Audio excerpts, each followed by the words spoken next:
बात है 17 जनवरी 2026 की। एक व्यक्ति अपना ऑटो रिक्शा लेकर भाड़े पर 400 रुपये से इस जगह से लेकर उस जगह पर उसको जाना होता है, लेकिन उस ऑटो रिक्शे के अंदर एक बक्सा होता है और एक नीले रंग का ड्रम होता है। जैसे ही वो ऑटो रिक्शा वाला अपना सामान लेकर दूसरी जगह पर जा रहा होता है तो उसे एक अजीब सी बदबू आने लगती है, तो उसे शक हो जाता है और 112 नंबर पर पुलिस को कॉल कर लेता है। फ़ोन करके सीधे ही वो ऑटो रिक्शा वाला कहता है कि क्या मेरी पुलिस कंट्रोल रूम से बात हो रही। तो यहाँ से पुलिस वालों का भी जवाब आता है कि हाँ, आपकी बात जो है पुलिस कंट्रोल रूम से हो रही है। वो व्यक्ति कहता है कि मुझे कुछ भाड़े पर सामान दिया गया था, एक जगह से दूसरी जगह पर पहुँचाना था, लेकिन ये मुझे काफ़ी ज़्यादा अजीब लग रहे हैं, इसके अंदर से जो है काफ़ी ज़्यादा सड़ी गली बदबू आ रही है। पुलिस जैसे इस बात को सुनती है, नीले ड्रम के बारे में जब सुनती हैं तो तुरंत जो है प्रभाव से पुलिस को जो है उस मौका वारदात पर पहुंच जाती हैं और तुरंत पहुंचने के बाद उस ऑटो रिक्शे वाले से कहने लगते हैं कि इस बक्से की चाबी मुझे दीजिए, इस बक्से को खोलकर मुझे देखना होगा। अब वो ऑटो रिक्शा वाला कहता है कि इसके बारे में तो मैं बिल्कुल भी नहीं जानता हूँ चाबी के बारे में, लेकिन हाँ, जो बक्सा मुझे चढ़ा कर दिया था इस ऑटो के अंदर और वो व्यक्ति को मैं जानता हूँ, अगर उस व्यक्ति से अगर आप बातचीत करोगे तो आपको शायद चाबी मिल सकती हैं। पुलिस तुरंत जो है उस व्यक्ति को ढूंढ कर लाती है, जिसके बाद उस बक्से को खोलकर देखती हैं तो पुलिस के भी पैरों तले ज़मीन खिसक जाती हैं।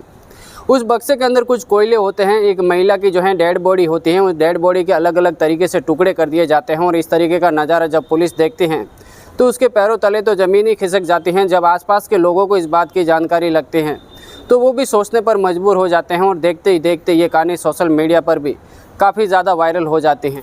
नमस्कार दोस्तों, मैं रमजान सैय्या। आज की सच्ची घटना जो मैं आपको सुनाने जा रहा हूँ, दरअसल उत्तर प्रदेश का एक ज़िला लगता है झांसी और यहीं पर एक सिपरी बाज़ार होता है।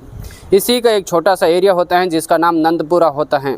यहीं के रहने वाले राम सिंह परियार, जिनकी उम्र 64 साल के आसपास की होती हैं, वो रेलवे कर्मचारी होते हैं, लेकिन अभी फ़िलहाल जो हैं वो रिटायर्ड हो जाते हैं। लेकिन उससे पहले राम सिंह 4th ग्रेड श्रेणी के जो हैं रेलवे कर्मचारी होते हैं और इसी तरीके से सबसे पहले जब उस साल पहले जब वो अपनी जवानी के अंदर होते हैं तो उनकी जब शादी होती है, शादी गीता परिहार के नाम की लड़की के साथ होते हैं और जैसे ही शादी के बाद वो पत्नी पत्नी की तरह रह रहे होते हैं।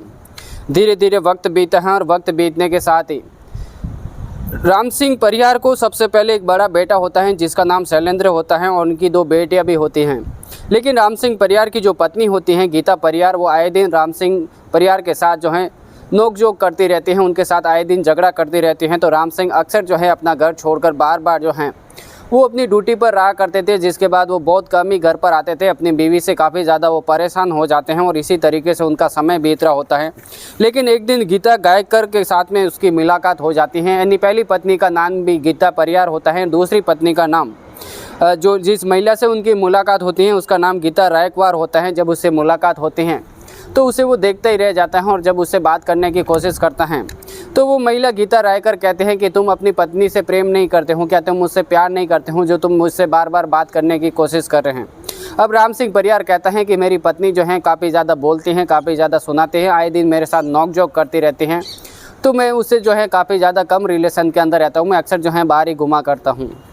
गीता रायकर कहते हैं कि मेरा पति भी कुछ इसी तरीके से है, मैं भी जो है उनसे काफ़ी ज़्यादा कम रिलेशन रखती हूँ और इसी तरीके के साथ मेरे साथ भी बर्ताव करता है, तो मैं भी हमेशा अक्सर बाहर घुमा करती हूँ और इसी तरीके से हमारी ज़िंदगी बीत रही है।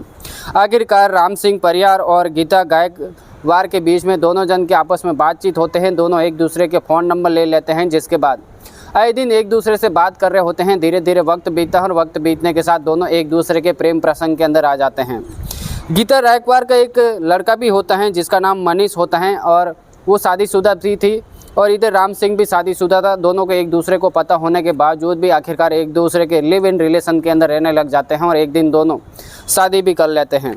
अब धीरे धीरे वक्त बीतता है, वक्त बीतने के साथ ही राम सिंह परिहार और गीता रायकवार को एक लड़का हो जाता है और राम सिंह पहली पत्नी से मुलाकात करना बंद कर देता है और अब दूसरी पत्नी गीता रायकवार के साथ ही रह रहा होता है। इनका एक लड़का होता है, नितिन परिहार नाम होता है, राम सिंह का एक पहला लड़का होता है। अब इस परिवार के अंदर सब कुछ ठीक ठाक चल रहा होता है, किसी चीज़ की कमी नहीं होती है। Ram Singh 4th grade railway कर्मचारी होने के साथ ही जब वो ड्यूटी पर थे तो एक रेलवे का बड़ा ऑफिसर होता है, जब उनकी ड्यूटी उनके घर पर लग जाती है तो उस घर पर जब उनकी ड्यूटी लगती है तो वो वहीं पर कामकाज किया करता था। जब उसे वक्त मिलता था तो अपनी पत्नी गीता रायकवार के साथ और मनीष के साथ वो अपनी वक्त बिता रहे होते हैं। लेकिन उसी बंगले के अंदर जब वो काम कर रहा होता है तो वहाँ पर एक खाना बनाने वाली एक महिला आती हैं जिसका नाम प्रीति होता है। और प्रीति जब उधर खाना बनाने के लिए आती हैं तो राम सिंह का भी जो है उसी के ऊपर नज़र आ जाती हैं, जो कि राम सिंह से करीबन 27 साल के आसपास छोटी उम्र की होती है। उनकी उम्र 32 साल के आसपास की होती है। उनकी भी शादी हो चुकी थी, लेकिन आखिरकार राम सिंह जब उसे बार बार ढूंढने की कोशिश करता है, उसे बात करने की कोशिश करता है, तो आखिरकार प्रीति भी जो है उसकी बातों में आ जाती हैं। जब उससे बातें करने लग जाती हैं, उनके बीच में जो है पहली बार संबंध भी बन जाते हैं। अब यहीं से संबंध का सिलसिला स्टार्ट हो जाता है, जो कि अब रुकने का नाम नहीं लेता है। राम सिंह अपनी पहली पत्नी को तो छोड़ देता है, उनसे कभी भी मुलाकात नहीं करता है। लेकिन अब जो दूसरी पत्नी होती है गीता रायकवार, उसी से उसको भी छोड़ देता है, उसके साथ भी मुलाकात कम करने लग जाता है। अब जो है नई लड़की 32 साल की, जो कि जिसका नाम प्रीति होता है, अब उससे जो है बार बार मुलाकातें करता है, उनके साथ संबंध बनाता है और उसी के साथ जो है जितने अपने सैलरी के पैसे होते हैं वो धीरे धीरे जो है इसी के साथ उड़ा रहा होता है। धीरे धीरे वक्त बीतता है। वक्त बीतने के साथ ही राम सिंह परिहार का रिटायरमेंट हो जाता है और रिटायरमेंट पे जब उसे जो है काफ़ी ज़्यादा पैसे मिलते हैं पेंशन के रूप में, तो राम सिंह परिहार अपने पहली पत्नी भी नहीं, दूसरी पत्नी भी नहीं, बल्कि जो अपनी गर्लफ्रेंड होती हैं प्रीति नाम की, उसके ऊपर काफ़ी ज़्यादा पैसा लुटाया करता है और धीरे धीरे करके 20 लाख के आसपास जो है वो पूरे पैसे जो हैं उसके ऊपर उड़ा देता है। लेकिन प्रीति जो है इतने में भी नहीं मानती हैं। वो एक दिन राम सिंह परिहार से कहती हैं कि मुझे जो है गले का हार बनवाना है सोने का। तो राम सिंह परिहार जो है उसके लिए गले का हार भी बनाता है, जिसका प्राइस 2.5 लाख के आसपास की होते हैं। फिर एक दिन प्रीति का इतने में भी मन नहीं भरता है, वो बार बार जो है इसी तरीके की डिमांड करती रहती हैं। एक दिन राम सिंह परिहार से वो कहती हैं कि मुझे कुछ पैसों की ज़रूरत है, मुझे 2 लाख के आसपास पैसे चाहिए और वो पैसे आपको मुझे देने होंगे। आखिरकार राम सिंह परिहार परेशान हो जाता है। वो कहते हैं कि इतने पैसे तो मेरे पास है नहीं। तो प्रीति कहती है कि अगर तुम मुझे पैसे नहीं दोगे तो मैं तुम्हारे खिलाफ जो है पुलिस थाने में जाकर एक रिपोर्ट दर्ज करवा लूँगी कि तुम मेरे साथ ज़बरदस्ती करते हो, तुम मेरे साथ रेप जैसी घटना को अंजाम देते हो। इस तरह की बात जब राम सिंह परिहार सुनता है तो वो आखिरकार टूटता है। टूटने के बाद वो सोचने लगता है और सोच के जो है एक दिन अपनी जो है दूसरी पत्नी होती है गीता रायकवार, उसके पास आता है और उसे सारी कहानी सुनाने के लिए कह देता है। अब गीता परिहार गायकवाड़ को पहले से पता होता है कि राम सिंह जो है एक 32 साल की लड़की होती है जिसका नाम प्रीति होता है, उसके साथ संबंध के अंदर है, उसी के साथ संबंध बना रहे हैं। एक दिन वो देख भी लेती हैं। इसके बाद वो अपने पति राम सिंह से जो है दूरियां बनाने की कोशिश कर लेते हैं। जब इस बात का जानकारी जब वापस इसको गीता रायकर को लगती है कि आखिर मेरा पति भी जो है राम सिंह उस महिला को छोड़ना चाहता है और उससे जो है हमेशा ये नाता तोड़ना चाहते हैं, तो आखिरकार जो है गीता रायकवाड़ वो अपने पति राम सिंह से कहते हैं कि मैं तुम्हारा बिल्कुल भी इसमें साथ दूंगी। तुम उस महिला को जो प्रीति नाम की लड़की है, अगर तुम उससे संबंध तोड़ना चाहते हैं और तुम मेरे साथ ज़िंदगी भर बिताना चाहते हैं तो मैं तुम्हारा साथ दूंगी। जहाँ पर भी मेरी ज़रूरत हो तो मुझे फ़ोन कर देना, मुझे बुला लेना, मुझे खड़ा कर लेना, मैं तुम्हारे लिए हाजिर हो जाऊँगी, क्योंकि तुम उस लड़की को छोड़ना चाहते हो ना, इसमें तुम्हारा मैं 100% साथ दूँगी।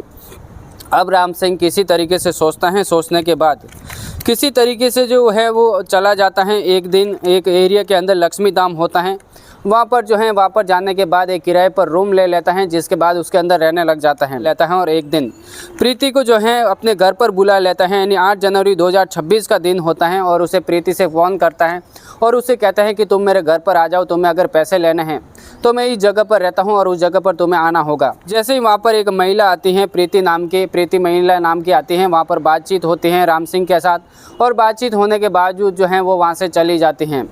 लेकिन जैसे ही अगली सुबह होती हैं, यानी 2 बजे के आसपास की रात हो जाती हैं, तो एक व्यक्ति जो है उस ऑटो के अंदर जो है एक बक्सा और एक नीला ड्रम लेकर गुजर रहा होता है। उसे अचानक जब उसे बदबू आती है तो वो पुलिस को 112 नंबर पर कॉल कर देता है। पुलिस को तुरंत वहाँ पर बुला लेता है। जब उसे अजीब लगता है तो वो तुरंत पुलिस वहाँ पर आते हैं और पुलिस जैसे आकर उस बक्से की और उसे नीले ड्रम की छानबीन करने लगते हैं। तो पहले तो वो लॉक होता है, पुलिस किसी तरीके से उस लॉक को खुलवाने की कोशिश करते हैं। जैसे ही वो लॉक खुलता है तो पुलिस के भी पैरों तले ज़मीन खिसक जाती हैं। वो देखते हैं कि उस बक्से के अंदर कुछ कोयले हैं और कुछ जो है महिला के जो है टुकड़े टुकड़े किए हुए हैं, इसी तरीके से जला रखा है। जब ये जानकारी जब उससे पुलिस वालों को लगते हैं तो हर तरीके से जो है पुलिस इस केस की छानबीन कर रही होती है, हर कड़ी से कड़ी जोड़कर इस केस की जो है तहकीकात कर रही होती हैं। लेकिन पुलिस को किसी बात का पता नहीं लगता है। लेकिन इतना ज़रूर पता लग जाता है कि राम सिंह की जो बेटा होता है नितिन परियार, उनकी पत्नी होती हैं, जब उनसे भी पूछताछ करते हैं तो आखिरकार राम सिंह कहाँ पर है इस बात का बिल्कुल भी पता नहीं लगता है। तो राम सिंह का फ़ोन जो है सर्विलांस पे लगाया जाता है। उसी वक्त राम सिंह परियार जो हैं अपने ससुराल के अंदर एक कॉल करता है और उस कॉल में मुझे पूछताछ करता है कि यहाँ पर पुलिस तो नहीं आई थी, यहाँ पर पुलिस आई है तो मुझे बता देना। इतना कहकर वो अपना फ़ोन कट कर देता है, जिसके बाद वो फ़ोन स्विच ऑफ कर देता है। पुलिस को बस इसी बात का पता लग जाता है कि राम सिंह आखिर कहाँ पर रह रहा है। उसी फ़ोन के ज़रिए जब उसकी लोकेशन ट्रैक हो जाती हैं तो पुलिस उस मौका पर आ जाते हैं, जिसके बाद आसपास के लोगों को फ़ोटो दिखाकर जब उसे पूछताछ करने की कोशिश करते हैं तो आसपास के लोग उस फ़ोटो के ज़रिए उसे पहचान लेते हैं और वो कहते हैं कि वो यहीं पर रह रहा है। आखिरकार पुलिस राम सिंह को जो है गिरफ्तार कर लेती है और गिरफ्तार करने के बाद थाने लाई जाती हैं। जब उसे पूछताछ करने की कोशिश करता है तो पहले तो राम सिंह कहता है कि मुझे पकड़ कैसे लिया, इस बात की जानकारी किसी को नहीं थी, मैं तो सिर्फ यहाँ पर अकेला रह रहा था और आसपास के लोगों को भी इस बात की जानकारी नहीं थी कि आखिर मैं कहाँ पर रह रहा हूँ, मेरे परिवार वालों को भी जानकारी नहीं रही। पुलिस वाले आखिर कहते हैं कि अभी जो हैं काफ़ी ज़्यादा जो है पुलिस आगे आ चुकी हैं, काफ़ी ज़्यादा सिस्टम बदल चुके हैं और अभी नया सिस्टम चल रहा है, इसी के ज़रिए तुम पकड़े गए हैं। तुम अब जैसे अपना फ़ोन ऑन करते हो उसी की वजह से तुम पकड़े गए हैं और पकड़ने के बाद अब तुम्हें जो भी है सच बताना होगा। आखिरकार राम सिंह से पूछताछ करते हैं पुलिस, तो राम सिंह टूटता है। टूटने के बाद सारी जो है कहानी उगल देता है। वो कहता है कि पहली शादी से मेरी अपनी पत्नी से काफ़ी ज़्यादा परेशान होता हूँ, तो इसके बाद पहली पत्नी को छोड़कर मैं दूसरी महिला से शादी कर लेता हूँ, जिसके बाद उसके साथ भी शादी करता हूँ। लेकिन धीरे धीरे जब मैं बड़े ऑफिसर के घर पर काम कर रहा होता हूँ, वहाँ पर एक महिला आती है जो कि खाना बनाने के लिए, उसके साथ मेरा प्रेम प्रसंग हो जाता है। धीरे धीरे वक्त बीतता है, मेरा रिटायरमेंट हो जाता है और वो महिला के ऊपर जो है मैं 20 लाख के आसपास जो है उसके ऊपर पैसा उड़ाता रहता हूँ। मैं अपनी पहली पत्नी को और दूसरी पत्नी को 1 रुपये भी नहीं देता हूँ, लेकिन उस मेरी गर्लफ्रेंड के साथ प्रीति नाम की लड़की के ऊपर जो है मैं 20 लाख के ऊपर उड़ा देता हूँ। उसको 2 से 2.5 लाख के आसपास का मैं उसे हार भी बनवा कर देता हूँ, लेकिन उसकी डिमांड ख़त्म ही नहीं हो रही थी। वो बार बार पैसे मांगी जा रही थी, बार बार पैसे लिए ही जा रही थी। मेरे सारे पैसे ख़त्म हो चुके थे। एक दिन मैं अपनी दूसरी पत्नी से बात करता हूँ, वो भी मेरा साथ देने के लिए तैयार हो जाती हैं।